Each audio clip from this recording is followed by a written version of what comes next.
Saludos amigos, saludos, gracias por estar de nuevo con nosotros en su programa Tiempo Medido, Peña de la Democracia en la República Dominicana. Llegamos a sus hogares o a los lugares donde ustedes se encuentran a través de Teleradio América, para todo el mundo con todas sus disponibilidades tecnológicas. Rafael Polanco y Orión Mejía, yo digo siempre somos periodistas, dos periodistas. Bueno, si ustedes quieren decirnos comunicadores, qué sé yo, qué más le dicen a la gente ahora, pero nosotros somos periodistas y eso es importante subrayarlo. Estamos aquí en vivo con ustedes para todo el mundo, para participar de los acontecimientos principales que han ocurrido en el país y en perspectiva también, así como lo que ha podido suceder a nivel mundial. Nuestra misión es informar, orientar y encaminarlo a ustedes hacia una discusión que tenga base, sustento, sobre todos los temas nacionales. Saludo, camarada. Saludo, Orión, saludo a los amigos. Probablemente la semana que viene parece cargada de muchas informaciones. Además, meteorología anuncia que va a llover durante varios días. Si dices hoy, ya yo no entiendo, porque el calor que uno tiene, uno porque formalmente tiene que presentarse como tú y yo lo hacemos, pero cualquiera vendría aquí en manga y camisa, porque es que es muy difícil. Sin embargo, de repente nos dicen que hay, por lo menos hay 3 provincias en estado de alerta ante una vaguada. Acuérdense ustedes que estamos, Polanco, estamos en temporada ciclónica, y ha dicho un señor que parece que tuvo un problema, el de Miami, el meteorólogo de Miami, ese mismo, no vamos a acordar el nombre, que están dadas las condiciones para que se repitan huracanes de categoría 5. Yo espero que, ¿cómo que dice? Que se disuelva eso que él dice, porque este país, ni ningún país en el trazo de huracanes desde occidente africano hasta aquí, no merece ese golpe tan fuerte. No, la verdad es que hay que tener, qué sé yo, presente lo que ha sido el pasado cada vez que ha venido, por ejemplo, un David o un Federico, que fueron ciclones que prácticamente acabaron, sobre todo David, que cruzó el país por el centro y acabó. Eso fue en el 1998. No, David fue en el 79. No fue, ¿cuál fue el de 98 también fue fuerte. Pero fue muy fuerte. El de David, que fue el principal. David entró por el sur. Por el sur. Acabó con toda esa provincia del sur, sobre todo San Cristóbal. El huracán George. El huracán George. Que entró y también causó acabó con el país entero, porque se entró desde Higüey, atravesando todo el territorio nacional. Bueno, la gente dice que somos bendecidos nosotros y que no hay razón para que venga eso. La mayoría en los últimos años de los huracanes, tan pronto llegan, se presentan ahí al frente y doblan, se van para cualquier sitio. Y yo quiero que ellos mantengan esa postura aquí. Polanco, vamos a presentar nuestros votos de condolencia al presidente de ADOCO. ADOCO es la Asociación Dominicana contra la Corrupción. Es una ONG que busca transparencia pública y privada. Se trata de Julio César de la Rosa, preciado amigo. Penosamente su hijo fue atropellado por un vehículo. Poco se sabe al momento que estamos hablando de ustedes de las circunstancias. Pero ese muchacho, el papá andaba con el papá. Y tarde de la noche el papá pone en las redes, dice, mi hijo no aparece, lo doy por desaparecido en este momento, si alguien sabe dónde está, que me diga. Y el muchacho, desmontándose de su vehículo, lo atropelló otro vehículo a él, a su persona. El padre de una niña, era comunicador social, es decir, como su papá, muy amante de las redes. Bueno, nuestra condolencia. Por igual, bueno, hasta ahora no hay detalle de quién fue el culpable. Parece ser que, como siempre sucede en esos casos, quien lo atropelló siguió la ruta como que nada había Que tú pasado. sabes lo que dice la ley, es que tú te presentas al destacamento más cercano, porque se supone que si tú lo hiciste en una comunidad donde se conoce la víctima, tu vida puede correr peligro. Si hay posibilidad viable de que tú recojas a la víctima, tienes que recogerla, montarla en tu vehículo y llevarla a un hospital. Pero si tú notas que tu vida está en peligro, que viene la gente con machete, que tú notas que puede pasar, lo que dice es que tú te puedes ir inmediatamente al próximo destacamento y dar parte de la tragedia que ha ocurrido. Si no, se trata de un homicidio agravado, porque tú lo dejaste en la escena del crimen. Claro. Digo, en la escena del accidente. Del accidente. Por igual, Orión, vamos a darle nuestra nota de condolencia a la periodista Berky Castillo, a quien le falleció ayer domingo su padre, don Luis Castillo. Condolencia para ella y sus familiares. Sí, valga nuestro pésame a la querida amiga Berky Castillo. Esos son momentos que uno tiene que ser solidario con ellos, la familia, y que tengan consuelo, que esas cosas ocurren y uno de verdad se siente compungido, y obviamente que sí. Pues nuestra condolencia, tanto de Rafael Polanco como mía. Mira, hoy yo quiero que volvamos a hablar un poco, aunque sea en otra perspectiva, de la reforma y advertir algunas cosas. Lo primero que yo quiero advertir es que el tema se está manejando medio sospechosamente mal, y que en esa maledicencia, vamos a llamarle así, estamos involucrados medios de comunicación y periodistas. No se está manejando eso. Por ejemplo, pues, mira qué fácil, nuestro amigo Víctor Bautista, a él le confiero estos datos. Él saca estos datos, que ahí está la reforma. Miren que tres renglones. ¿Para qué la reforma? Bueno, los ingresos tributarios del gobierno son un 14.7% en relación al Producto Interno Bruto. O sea, el 14.7% de toda la riqueza que produce el país en un año, eso es todo lo que le entra al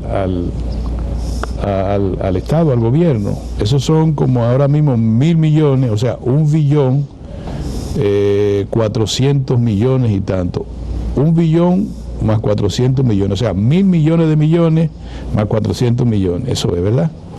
Ok, esa nota la hago yo, no es del dato que tomé del colega. El pago de intereses de la deuda representa un 3.5% del producto, es decir, de toda la riqueza del país. El pago de intereses es un 3.5%. ¿Cuánto es eso? Eso tiene que ser 180.000 millones de pesos para pagar intereses de la deuda generada por el endeudamiento externo e interno. La cual, en vez de reducirse cada vez, lo que hace que porque aumenta, es un círculo vicioso, es que tú tienes que pagar eso. Y donde tú sabes lo que pasa con esa parte que te digo ahora, del 3.5% del producto en pago de intereses de la deuda, que la misma ley te dice que se le autoriza al Ministerio de Hacienda a emitir bonos por 3.5 millones, porque está en el presupuesto como un gasto, pero el pago es por deuda que paga deuda, porque el presupuesto es deficitario, como en tu casa. Ajá, yo tengo que pagar el equivalente de todo lo que hay aquí, de toda mi riqueza, que es 3.5. ¿Tú lo tienes para pagarlo? No, pero yo lo voy a poner aquí en la litica que estoy haciendo de pago, pero al mismo tiempo voy a hablar con el garrotero de la esquina para que me lo preste.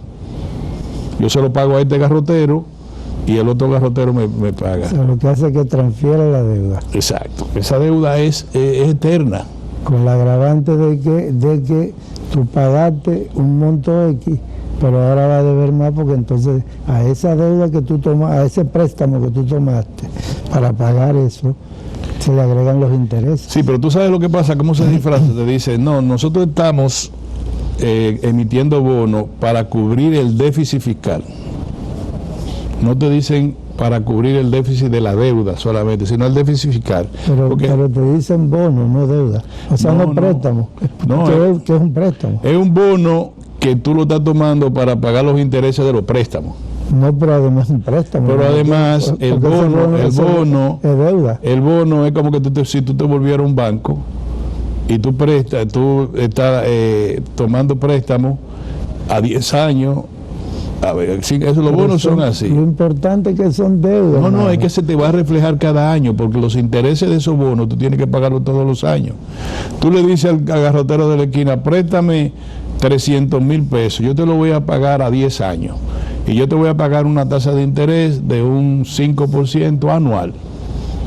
Entonces todos los años tú le pagas la tasa de interés, pero se te van a vencer esos bonos tarde que temprano. Pero sigue debiendo los 300. Claro que sí, claro, eso te digo.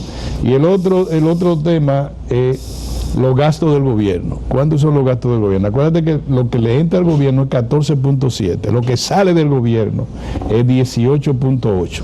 ¿Cuánto es la diferencia? 4 puntos y pico. A eso es lo que hay que buscar. No es posible buscar a menos que no se acabe el mundo, no es posible en una reforma fiscal tú sacar de un cantazo ingreso equivalente al déficit. Dicen lo que saben que tal vez sea 1.2% lo que tú obtengas de una reforma fiscal, pero claramente tú puedes ampliarlo con la mejoría del sistema tributario, de la recaudación. ¿Cómo? Buscando el dinero que no pagan en tributo. Entonces tú tienes esa que te dije, y el subsidio eléctrico. El subsidio eléctrico son 2.7% del PIB. ¿Cuánto es eso? Bueno, en pesos, en dólares deben ser 1.300 millones de dólares.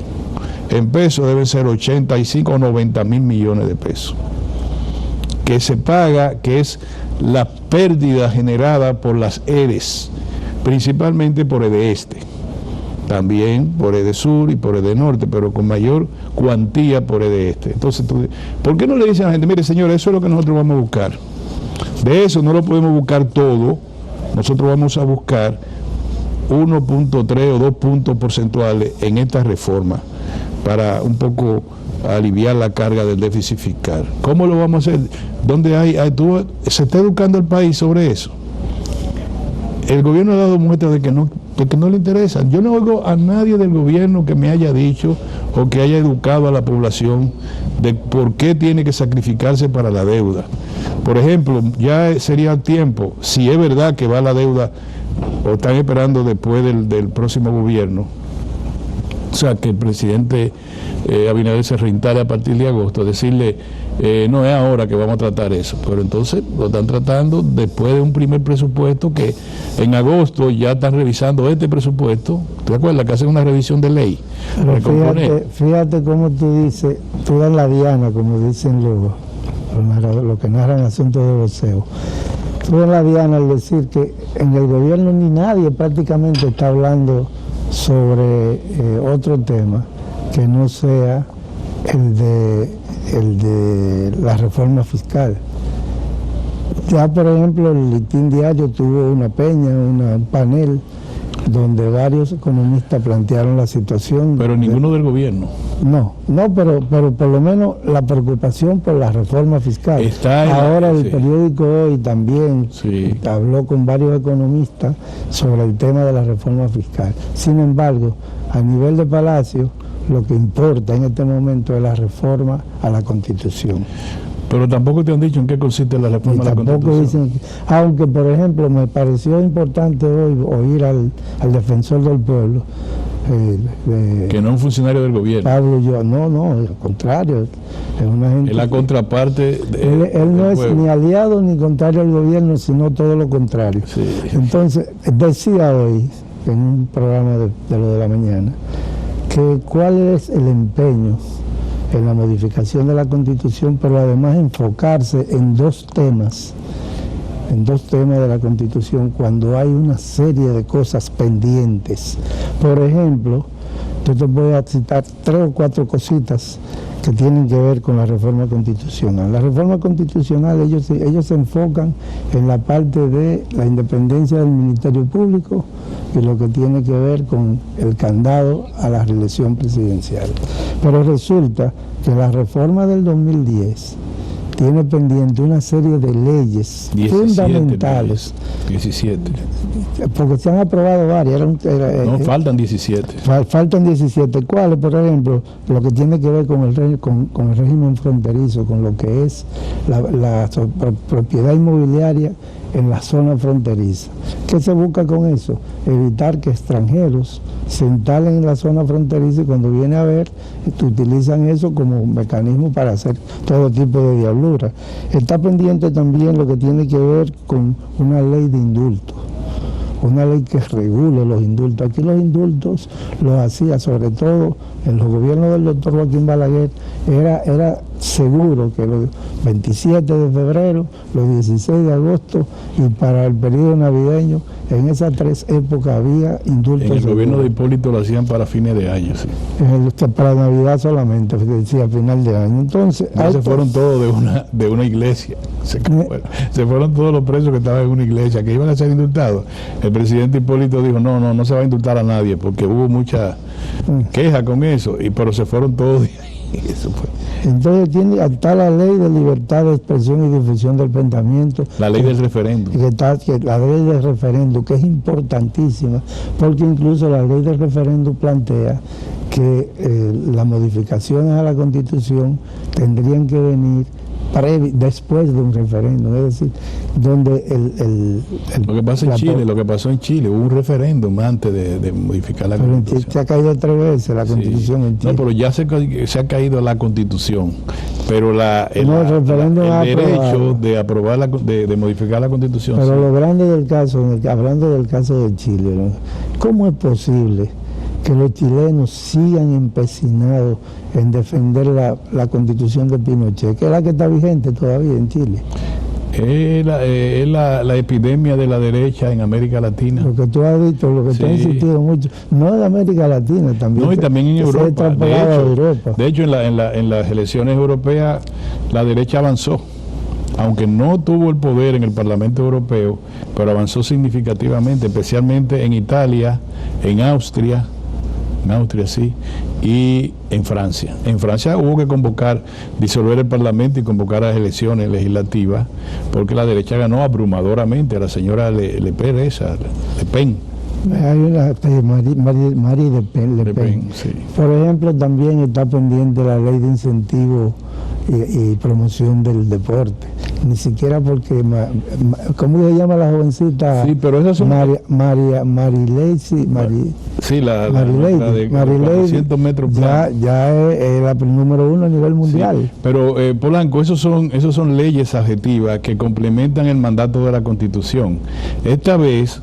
Pero es un mandato. Sí, o sea, que eso no hay que convocar la Constitución para esas leyes. Esas leyes son complementarias. El Congreso tiene que aprobarla.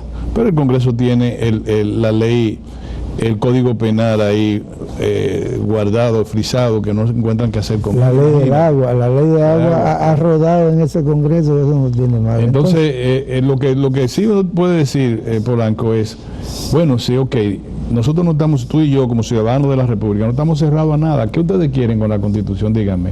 El presidente ha dicho en forma genérica, nosotros queremos poner un candado para que nunca más la reelección, que sé yo cuánto. Nosotros queremos garantizar la independencia del Ministerio Público. La oposición dice que la independencia del Ministerio Público está garantizada en la Constitución del 2010 y dice que también la independencia del Ministerio Público está garantizada y que la propia Constitución prohíbe la reelección, nada más una reelección y nunca más. Entonces, ¿por qué? Bueno, pero que nos digan cuál es la novedad, para uno decir, pero mira, es una buena idea. Si tú lo sabes, dímelo, pero yo no lo sé. No, y por ejemplo, tú has dicho, tú eres abogado y conoces un poco más de eso, mucho más de eso que yo, no un poco, no mucho más de eso que yo.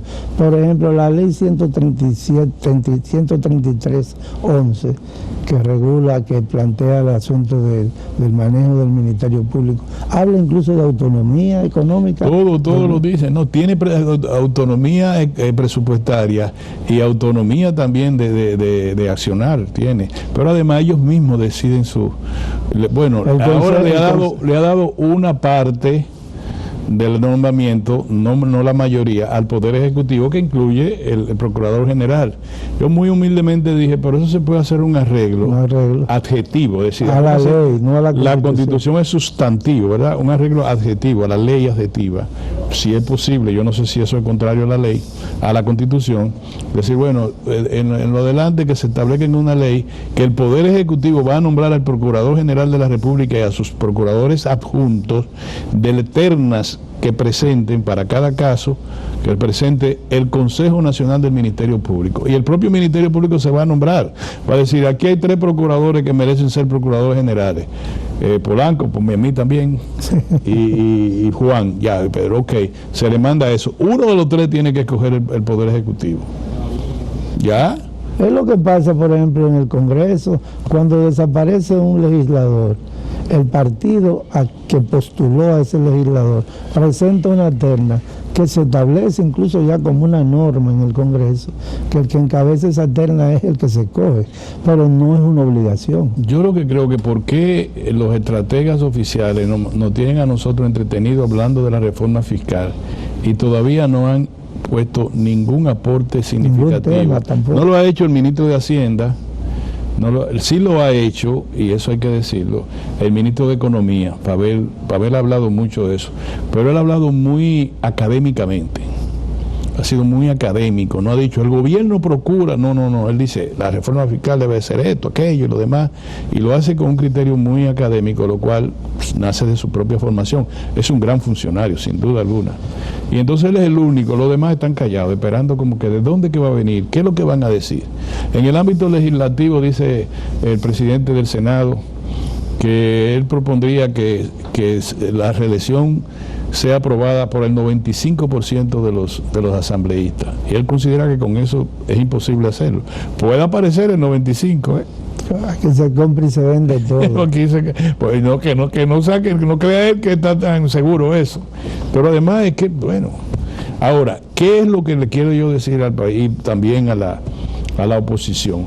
Ponte tú, vamos a ponerte que tú eres la oposición, tú no lo eres, que tú eres la oposición. Tú dices, no, yo no voy a tratar eso. El gobierno que haga lo que le dé la gana, porque él lo que quiere es que yo, ok, vete, los espacios se llenan.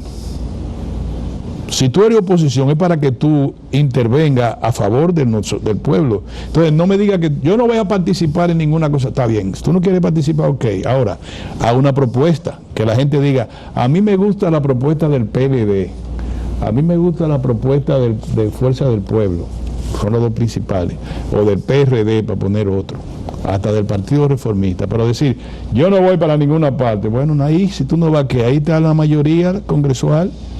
Y después que la apliquen, ¿qué tú vas a hacer? ¿Vas para la calle? Y una mayoría aplastante, que el gobierno no necesita la oposición para nada. Lo que pasa es que en economía tienen efecto, yo te lo expliqué y también a los amigos televidentes. El gobierno, el presidente sí ha sido inteligente. En el presidente dice, un momentito, no se hagan los locos, porque nosotros tengamos el 90% de diputados, senadores y todo el mundo y podemos hacer lo que nos dé la gana. No es así en economía. Mira el problema que tenemos con el arroz. El arroz es una bomba atómica. Si tú pones, el arroz está a 45 pesos la libra. Si con una reforma, venga por donde venga, sea por especulación, sea por efecto de algún impuesto que se multiplique, el arroz se pone inalcanzable para la gente. Eso se armaría un lío, que eso no tiene madre. Ponete el arroz, pero ahora la especulación, y lo dijimos en el último programa de nosotros, en el más reciente, perdón, la habichuela, grasa comestible, pero no lo digo yo, lo dice el presidente de la Asociación de Comerciantes, de la Federación de Comerciantes, Iván García, que por cierto ha estado muy cerca de todas las esferas oficiales en este tiempo. Y él dice, sí, el arroz está aumentando, en el último año ha aumentado qué sé yo cuánto. Yo no sé, es más, yo no sé el precio del arroz, pero yo oigo a la gente diciendo que está caro. Incluso me dicen que está a 45. Yo te puedo decir que el arroz de consumo masivo está a 43, 45, pero el arroz premium, que lo consume una parte de la población, no el común, ese está a 49. O sea, está mucho más cerca de 50. Y le voy a decir una cosa, la clase media ha dicho, no, la está oyendo, la clase media está oyendo. Yo le digo siempre a nuestros amigos del gobierno, Acuérdense que la clase media fue que fue a la Plaza de la Bandera. No fueron la gente ahí. En la Plaza de la Bandera todo el mundo estaba perfumado. Y estaban los linos y la seda y las mejores, y se convirtió en una pasarela de la clase media. Que se vaya la corrupción, con una tremenda Franconelli, ¿cómo se llama? Franconelli, vaina. Y con un polo que vale 5,000 pesos y con unos zapatos, qué sé yo, que vale tanto. Ahí no estaba. Quizás había unos cuantos obreros dando vueltas por ahí. La clase media fue la que tumbó a Salvador Allende. Los médicos, los ingenieros, lo que sé yo cuánto, eso, cuando ellos vieron su situación de clase media metida en un socialismo nebuloso, dijeron, no, un momentito. Y abrieron el camino a Pinochet. A Pinochet, a los militares, para Sí. que derrocaran el Entonces, gobierno. esa expresión que yo tengo tanto tiempo diciendo, presidente, ir un poco a la izquierda. Tiene mucho sentido. Tiene sentido, porque ¿cómo se armó los líos del 2004, del 84? Sí, del 80. Fue en un día, el lunes, después de Semana Santa. ¿Y quién lo armó? ¿Fue alguien a decirle, vamos para la calle? No, comenzó en el Sánchez Capotillo, en un colmado, que la señora iba a comprar siempre su arroz, habichuela, una cosa, y el pollo que venden en la mesa, que te lo pican. Dame 25 pesos de pollo. Están 4 patas, 2 cocotes, una ala y una pechuguita, y tenga, y se va. En una fundita ¿Tú te plástica. acuerdas qué trajo eso? Fue la firma del acuerdo con el Claro Fondo que sí. Monetario. Pero también lo puede traer una reforma fiscal mal explicada, Mal manejada. mal manejada globalmente. También lo puede traer. Por eso yo digo, mira, yo de verdad, no solamente como periodista, un poco como amigo de la economía, me gusta leer economía, yo digo que es un momento delicado. La verdad yo digo es delicado. La gente tiene que entender, no es que uno, segundo, ¿cómo tú vas a mantener la inversión extranjera en un estado de indefinición fiscal? Tú tienes que crear una seguridad jurídica fiscal. O sea, si yo soy americano, sueco, ruso, y yo quiero invertir en la República Dominicana, en la agroindustria, yo traigo un tipo de envoltura de maíz que viene de tal manera, y yo sé que este mercado, que es un mercado que tiene un ingreso per cápita de 11,000 millones de dólares, yo sé que aquí yo voy a vender. Ahora, yo voy a invertir 500 millones de dólares. Ay, cuando me dicen lo que me van a consultar, lo que yo puse a averiguarme, hacerme el estudio de mercado. No, mira, que hay un problema. No, mira, que hay otra cosa. O sea, nosotros no podemos atentar contra la inversión extranjera, pero peor aún, en este momento, Polanco, es la inversión en innovación. El presidente habló de los chips de computadora. Los Estados Unidos no van a traer un ejército para invertir aquí. Ellos piden garantía a los inversionistas americanos y si vienen europeos para invertir chips. ¿Cuál es nuestra principal ventaja? Que estamos a 2 pasos de Estados Unidos. Por el puerto que van a hacer ahora, el puerto ese de Manzanillo, es un día náutico, un barco de ahí que va a Estados Unidos, a la costa este de los Estados Unidos, a la Florida. Y a la Florida. Un día náutico. Imagínate tú que viene de China y de Taiwán, ¿cuánto es que dura? Nosotros tenemos la ventaja total, van a venir taiwaneses, siempre le hemos dicho, a montar empresas gemelas. Si ellos están produciendo allá chips de computadora, dicen, no, yo voy a ponerla aquí. Ahora, para eso nosotros tenemos que tener seguridad jurídica y seguridad de que este país no tiene un déficit financiero tan marcado como el que tiene. Ahora, le vamos a marchar al arroz, le vamos a marchar a la habichuela, le vamos a marchar a la grasa comestible. Y entonces quienes van a discutir en el Consejo Económico y Social son los grandes empresarios, y los otros que van a responderle es Pepe Abreu y el otro, ¿cómo se llama? De los dirigentes sindicales. Ahí está el de la CAS. El de la CAS. Gabriel del Río. Gabriel del Río. No, nosotros nos ponemos, vamos a convocar al pueblo a la marcha. Ustedes no pueden convocar ni a sus respectivas esposas. Para nada, ustedes no tienen liderazgo de ningún tipo, con todo respeto, mi querido amigo Pepe. Y los partidos que digan, no, nosotros no vamos para allá porque eso es un plan, esperando que se dañe para sacar ventaja política. No, usted no puede sacar ventaja política del arroz, ni de la habichuela, ni de nada de eso. Usted tiene que defender que se mantenga en un precio asequible a la gente. Pero además el papel de la oposición es defender a la parte popular, al pueblo, porque el gobierno lo que está buscando es resolver su problema de déficit fiscal y de captación de fondos. Y para eso, olvídate que le da 3 pitos lo que tiene que ver con lo de abajo. Porque al final de cuentas, no importa quién se afecte, lo importante para el gobierno es los resultados de lo que busca. Claro, es que uno dice sí, el otro no, y si el otro dice no, el otro dice sí, sí, pero tú tienes que sustentar por qué tú dices no y por qué dices sí. O buscar una fórmula intermedia. No, acuérdate de Juan Bosch, que si era Falcon Bridge, él tenía una explicación. ¿Te gustó o no te gustó? Bueno, pero yo dije que pues, cómo se veía. No, el oro tiene que separarlo de la plata, porque lo que están haciendo allá es que tenemos que industrializar el oro, tenemos que ponerlo en producto, tenemos que hacer un contrato con la Cartier para que haga joya con el oro dominicano y sacarle mayor provecho. ¿Te gustó o no te gustó? Bueno, está bien, pero hubo una propuesta.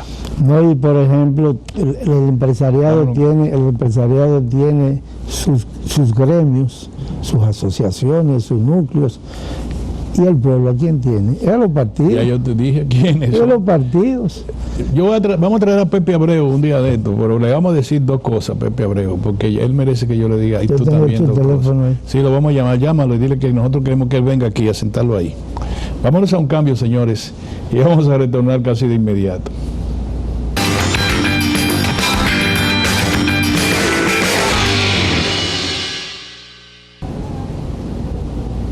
Bueno, señores, Polanco, como siempre, la segunda parte tratamos de hacer el programa más picado, porque el primer comentario fuerte va en la primera parte. Pero yo quiero comenzar, nuestro amigo embajador ante la ONU.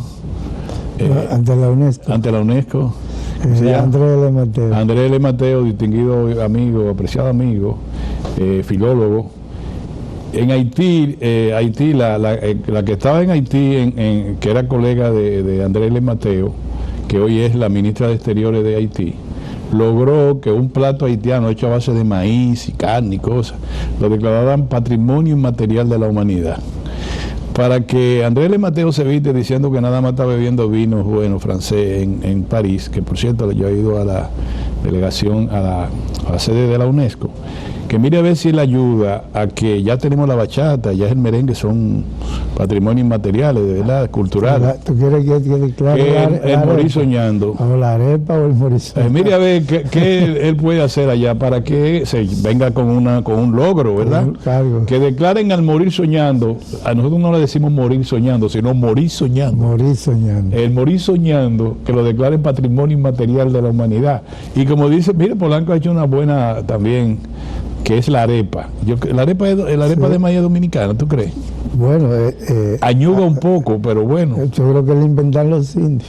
Bueno, la arepa puede ser, tú ves, ese también, cualquiera de los dos que él gestione en la próxima asamblea de la UNESCO. Y así se parecería un poco a lo que logró la ministra de Exteriores, que tiene que ver con el maíz, porque la arepa viene también. Bueno, para así nosotros equipararnos con Haití, en materia gastronómica, porque nosotros en materia folclórica tenemos a Villamella, que es patrimonio, el folclore de Villamella es patrimonio inmaterial, cultural, costumbrista, y tenemos la bachata, creo que el merengue, no sé. El merengue también. Bueno, pues nos falta un plato. El sancocho, si quiere, mira, a ver, pero está bien, como los europeos son tan difíciles, él le puede hacer un morir soñando, si lo sabe hacer. Si dice sancocho, que es como se dice formalmente. No lo van a tener, un sancocho. Es sancocho. Entonces, puede ser el sancocho, yo no sé, porque el sancocho se parece mucho al plato haitiano que aprobaron. Tiene de todo eso. Pues vamos a ver si aprobamos el morir soñando o la arepa. Que haga algo, para que no vengan la gente a decir que es lo que está bebiendo vino allá. Tú ves, es por eso, no es por otra cosa. que presente un logro cuando venga. Y si, gracias a mi gestión, el morir soñando es hoy un patrimonio inmaterial de la humanidad en materia gastronómica. Bueno, dos cosas a mí me parecen penosas. Una de ellas, tú sabes que hay un pastor evangélico que fue acusado por el Ministerio Público de agresión sexual contra menores. Él tenía en su iglesia una habitación cerrada, nada más entraban menores y él la cerraba. Pero no es por el Ministerio Público, fueron las madres de los niños los que iniciaron la acción pública. Claro, el Ministerio Público le formalizó acusación al individuo este. Ya por lo menos van 3 niñas, una está en Estados Unidos, y otras 2 que dijeron que sí, incluso penetración y cosas de eso. Pero fíjate, él tenía su iglesia. Aquí cualquiera puede tener una iglesia es evangélica o qué sé yo, de cualquiera denominación de esa. Él la tenía, que adelante había una cafetería, entonces tú tenías que estar por el callejón para llegar a la iglesia, pero en el sótano del callejón él tenía su habitación para muchachitas, a las jóvenes, a las niñas y a la familia, la convidaba a las 6 de la mañana para hablar con Dios. Entonces la gente arriba, los adultos, Señor, ayúdame, y entonces se llevaban a las niñas abajo. ¿Cuántos años le puede caber a ese individuo? Bueno, no, las leyes dicen ahí lo que le toca de penalidad, porque hay muchas agravantes. Sí, no, en esa materia él puede tener de 20 años en adelante. Además de que se trata de una agresión a una menor. Agresión a varias menores. A varias menores. Bueno, esa es una de las cosas. La otra era el guachimán. Era un guachimán, un vigilante privado, que a una joven, a mí no me parece bien, no me parece prudente que el Ministerio Público haya establecido entre la causa que el guachimán, yo le voy a llamar así, eso fue donde, por aquí, por un lado de esto, quiso contratar favores sexuales de la muchacha, parece que lo logró, entonces cuando la muchacha lo llevó, no sé si a su casa, dónde fue, él decía que ella tenía 20,000 pesos guardados y le estaba dando puñalada en todo el cuerpo para que dijera dónde estaba. Parece que la muchacha no tenía nada y no podía contestarle. El escopetazo se lo dio primero en un brazo y la inutilización, después comenzó a apuñalarla, a decirle eso. Cuando la entendió que estaba muerta, la arrastró y la tiró por una cañada. Por obra de Dios, la muchacha duró 3 días engangrenada. No, de que 200 gusanos le sacan del cuerpo. Eso era algo terrible, esa muchacha. Y se hacía la muerta porque ella creía que él venía. Muy bien dice el periódico que la vida y el miedo, la muerte y el miedo, que tiene que vencer la muerte y tiene que vencer al miedo. Imagínate, pero además una salvajada, increíble eso. Ese caballero también tiene que pasar muchos años preso. Lástima que no haya aquí la inyección letal.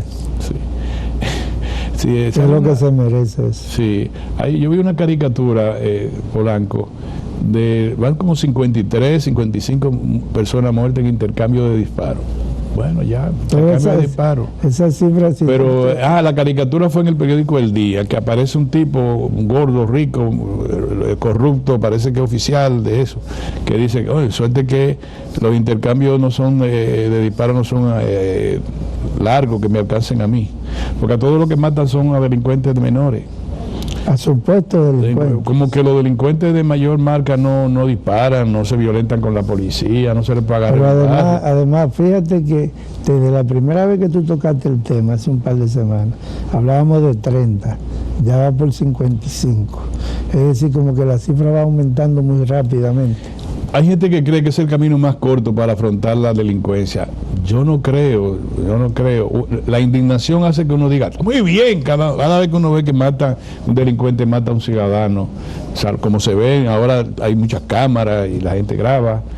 Uno de los primeros que dice, ¿por qué no apareció un policía que lo matara ese desgraciado? Sí, eso es una primera reacción que uno tiene, pero después uno dice, no, espérate, la policía no puede disponer a pena de muerte. Pero hay quienes dicen también en algunos casos, quizá no en todos los casos, pero en algunos casos que serían delincuentes matando delincuentes. Esa expresión no sé por qué yo la acuñé, a quién yo la copié. Yo digo que aquí hay un problema muy serio, es que delincuentes persiguen delincuentes. En muchas ocasiones. En muchos casos, no todos. Y tú me dijiste, no sé si tú quieres que lo diga aquí, que tú extrañamente no estás viendo mucho progreso en la... No, en la reforma fiscal, en la reforma policial. No se está viendo progreso realmente. Porque siguen pasando todas las cosas que no debieran pasar. Por ejemplo, aquí no hay una ley ni la Constitución, nada en el marco legal habla de pena de muerte. Entonces, ¿por qué hay que matar a un delincuente? Y como siempre, para que la gente entienda, si es verdad que hay un intercambio de disparos entre un delincuente que enfrente a la policía, yo he dicho que tanto Polanco como yo rogamos a Dios que ningún policía quede herido ni nada, que todos los policías queden muy bien. Como siempre. Ustedes entenderán lo que decimos, pero eso es en los casos, pero eso ocurre aquí en Estados Unidos, en Ucrania, en Suiza. Nadie le puede disparar a un policía. Ahora, cada vez que, oye, es automático nuestro amigo, vocero de la policía. Delincuente, reconocido delincuente. Él hace su trabajo, ese es el lenguaje que él encontró ahí. Él no es automático eso parece inteligencia artificial. Eso ha existido siempre. Nuestro buen amigo Diego Pesqueira, quien le mandamos un saludo caluroso. Es un gran periodista, colega de nosotros. Y un gran trabajador, tú lo encuentras a medianoche. Que por cierto, me prometió algo que no me ha dado. No crean ustedes que es dinero, no, es que estábamos hablando de un objeto que él me iba a conseguir. Un objeto que él, San Carleño al fin me dijo que lo tenía, y todavía no me ha mandado nada. Pero no es que te van a cargar nada. No, nada, ni objeto de punzante, ni objeto cortopunzante, ni que dispare, nada de eso. Él es sancarleño, para que lo sepa. Sí, sí. Es uno de los líderes del Club San Carlos. Sí. Ha sido presidente. Vive ahí, bueno, no voy a decir dónde vive, pero es sancarleño. ¿Qué va a pasar yo ahora te voy a hablar un poco, no te voy a hablar como abogado, sino como un ignorante también, porque yo no voy a entender. Mira, hay una figura que se llama criterio de oportunidad, que la ley, el Código Procesal Penal se lo establece como uso del Ministerio Público. O sea, no sé si tú te acuerdas que Manolín Jiménez, estábamos joven, pero él usaba, él decía, yo apelo al criterio de oportunidad y pongo en libertad a este caballero. En aquel tiempo no estaba el Código Procesal Penal actual, era el Código de Procedimiento Criminal o del tránquenlo. Él usaba el criterio de oportunidad para un tipo delincuente de verdad. Él decía no, el Ministerio Público apela al criterio de oportunidad, y por esa razón el Ministerio Público no tiene que aplicar el criterio de oportunidad. No tiene que decir, yo lo voy a soltar porque él me dijo que va a decirme dónde están los otros tres. No. Ahora, hay lo que le llaman el delator privilegiado, el delator, que lo toma, hace un acuerdo con el Ministerio Público. Primero se declara culpable. Está de moda eso ahora, por cierto. Eso es lo que te quiero decir. Yo no entiendo, la verdad que yo tengo que volver a leer bien eso, porque yo no entiendo que Dios me libre, Dios mío, líbrame, que yo me declare culpable de una cosa y yo diga sí, yo era que cargaba el dinero con mi chofer, miles de millones de pesos, y mi chofer lo iba a buscar a distintos sitios, y mi chofer era que se lo entregaba a fulano, a Perencejo, y yo tengo todavía un dinero, yo le voy a devolver a ustedes 2.000 millones. Y ustedes, a cambio de que ustedes me saquen del expediente. Pero el Ministerio Público lo acusó a esa persona, que a Mimilo Jiménez, de que tenía, de que él se había apoderado de 7.000 millones de pesos, 7.000 y tanto. Entonces yo le digo, yo le devuelvo 2.000. Los otros 5. No, porque tú me acusaste de eso, pero tú te vas a tú lo vas a olvidar. Dame los 2.000, ven. Los otros 5 y el pecado se borró. Porque tú en tribunal vas a decir cuánto tú le entregabas al antiguo ministro de Hacienda, al antiguo ministro de Administrativo de la Presidencia y al ex candidato presidencial del PLD. Que por cierto, ese proceso se reinicia hoy, por eso lo estoy comentando. Entonces yo digo, contrario. Pero qué privilegio tan grande. No le van a averiguar dónde, si él tiene lo que él dijo en principio, en el acta de acusación, el Ministerio Público, pero además, ¿cómo se puede llegar a un acuerdo así? En Estados Unidos no se llega a un acuerdo así. Yo quiero hablar con mis amigos del Ministerio Público para que me pongan un caso en los Estados Unidos donde haya un acuerdo de delación privilegiada, de tal manera que el tipo salga con cuarto, sano, salvo, limpio totalmente, con la única condición de que hable contra los demás. Te voy a poner el caso del senador de New Jersey, Bob Meléndez, un dominicano empresario. Le dio más cuarto que el gobierno haitiano, dice él. Un Mercedes-Benz para la mujer. Y que si yo, hasta tenía lingotes de oro y todas las cosas. Bueno, llegó a un acuerdo con el Ministerio Público, pero se trata de un senador de una influencia capital en los Estados Unidos. El jefe de la Comisión de Relaciones Exteriores del Senado de los Estados Unidos. Acusado de crímenes contra la patria porque él estaba haciendo un negocio con un gobierno, con el gobierno de Egipto. El gobierno sí. Entonces el otro le iban a condenar a 95 años de cárcel. Entonces él se declara culpable, pero tú puedes estar seguro que va a pasar 7, 8 años preso.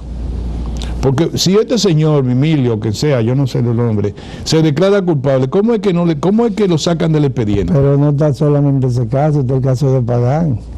Pagán se declaró culpable, sirvió de testigo al Ministerio Público en contra de sus compañeros, parte del gobierno, el pasado, y devolvió 220 millones. Si tú devuelves 220 millones, eso significa que tú te llevaste mucho más de ahí. Pero tú sabes una cosa, que Pagán todavía creo que está bajo arresto domiciliario. Sí, pero lo van a condenar. A partir de su declaratoria de culpabilidad y de la devolución del dinero, su situación cambió, porque no es lo mismo estar en Najayo que estar en la casa como sí, pero hay dos casos que yo simplemente, para que no me digan ignorante, por eso te dije que estoy hablando como un ignorante. Ese es un caso de que yo hubiese entendido que le dije, sí, usted se declaró culpable, está bien, una pena, le vamos a poner una pena la mínima dentro de la que está, la mínima. El renglón dentro del renglón que le toca. Por razón de que usted colaboró con nosotros, magnífico, le íbamos a condenar a 20 años, bueno, vamos a condenarlo a 7, 8 años, 6 años, de los cuales quizás usted salga los 3 años y tanto, por buena conducta, lo que sea. Pero además, si usted admite que el Ministerio Público lo acusa de llevarse 7 mil millones, ¿por qué hay que aceptarle 2 mil millones? ¿Cómo tú declarar? Porque los otros 5 también son parte del delito. ¿Cómo tú declarar que no es en materia de droga, ni que está siendo perseguido por un cártel de México, que un prófugo de la justicia diga, sí, yo voy a colaborar con ustedes, pero desde aquí, yo me llevé tanto, yo era el que recibía todo el dinero, y está bien, entonces sí, está bien. ¿Cómo el juez puede recibir como bueno y válido la situación de un prófugo de la ley, de la justicia, del Ministerio Público? El Ministerio Público dice, bueno, magistrado, déjelo allá, no hay problema. Mire, él dice que el antiguo procurador general, él era la persona clave, lo dijo el procurador, que era su mejor amigo también. Y él es el tipo que estudiaron juntos. Que estudiaron, qué sé yo qué. Pero ¿por qué no apresan a ese caballero y lo traen aquí extraditado como hicieron con la muchacha que mató al chino? Que en defensa propia. Claro. Hay dos cosas finalmente que yo te digo, hoy he estado hablando demasiado disparate. Una de ellas es esa, yo no entiendo la delación privilegiada en los términos que se está aplicando en la República Dominicana. Y la otra es, no entiendo cómo a un preso, a un prófugo se le da ese tratamiento privilegiado, y tampoco entiendo, y yo no lo están haciendo, cómo es que el Ministerio Público emite juicio de valor a la prensa. El Ministerio Público, yo fui Ministerio Público, emite juicios forenses contra Dios te libre. Al señor Polanco nosotros si fueron tantos, le ocupamos tal cosa y tal cosa. Yo no digo que él es bueno ni malo. El Ministerio Público hizo un allanamiento y ahí apareció tal cosa. Y la acusación del Ministerio Público es esta y ya. Ese está blindado, nos vamos a comer vivos, que lo que quieren es esto, que no quieran nada. Ustedes eso lo refieren en el tribunal. Claro, así debe ser. Bueno, pues vámonos, camarada, usted estaba medio tranquilo. No, la verdad. Yo creo que era que tú tenías miedo, pero no hay problema. No, que miedo aquí no hay. Mire, señores, me voy. Esto me lo regaló Rafael Polanco y me dijo, mira, para que no te pierdas, póngamelo ahí. Para algunos eso es a mí me robaron un minuto, ya nos vamos, un momentito. Para algunos eso es un pedazo de papel y para otros es como la Biblia, la Constitución de la República, de eso que estamos hablando. Tú no tienes ahí, aunque sean 200, 300 o 2000 para regalarla a nosotros. No, aquí. Yo regalé mucho, pero ya no queda. ya estoy fuera de ahí. Esta es mi Biblia ahora. Muchas gracias, señores. Gracias, Polanco, por esta constitución, mini constitución. Nos vemos, señores, el miércoles. Mañana es de padre a hija. El miércoles estamos Rafael Polanco y yo. Vamos a estar en otra entrega de Tiempos Medidos. Nos vemos, señores. Pásenla bien.